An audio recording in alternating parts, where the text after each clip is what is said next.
No, thanks. We're making a little bit of stir fry here, and look at that. The onions and the eggplant are cooking in the Galilee green olive oil. And we got everything else chopped up. Thank you, Chana, for helping out. Oh, my There's pleasure. the chicken. We're cooking at a medium temperature because we're using extra virgin olive oil to fry in.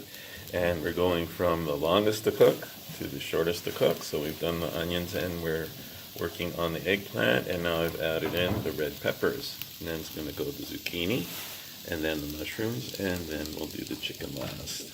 We're going to use a little bit of soy sauce, some hot Tabasco sauce, and put some Galilee green olive oil on the chicken.